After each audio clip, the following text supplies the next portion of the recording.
Hey guys, যদিহে পোনপ্ৰথমবাৰৰ বাবে আমাৰ চেনেলটো চাই আছে, প্লিজ চেনেলটো সাবস্ক্ৰাইব কৰি কাষতে থকা বেল আইকনটো প্ৰেছ কৰি অল কৰি দিবলৈ নাপাহৰিব। হেল্ল' মই পিহুৱে কৈছোঁ। আপোনালোকৰ খবৰ নিশ্চয় ভাল চাগে আৰু ভাল হ'বলৈ গৈ আছে। মোৰ ভাইটি এটা ইউটিউব চেনেল আছে, দেৱাশীষ শইকীয়া। তাৰ ইউটিউব চেনেলটোৰ নাম হ'ল অল আছাম স্পেচিয়েল। তাক সকলোৱে মৰম দিব। আগতে যেনেকৈ আপোনালোকে মৰম দিছিলে, আকৌ বহুত মৰম দিব দেই। Thank U.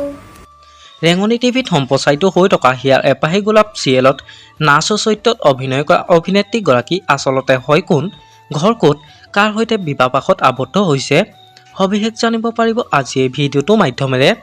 গতিকে ভিডিঅ'টো অলপো স্কিপ নকৰাকৈ শেষলৈকে চাই থাকিব বুলি আশা কৰিলোঁ।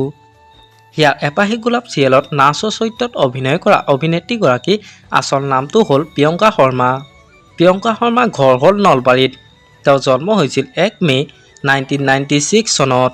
প্ৰিয়ংকা শৰ্মাৰ পৰিয়ালত পিতৃ মাতৃ ভায়েক দুজন আৰু এজনী ভনীয়েক আছে।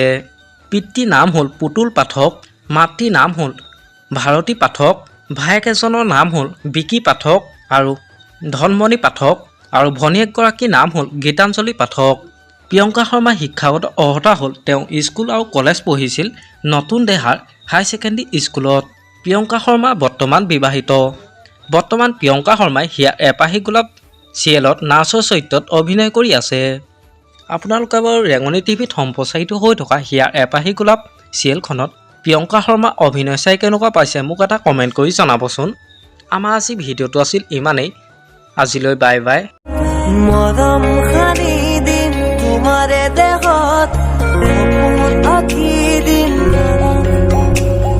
প্ৰতি পদকত, ইয়াৰে কোণত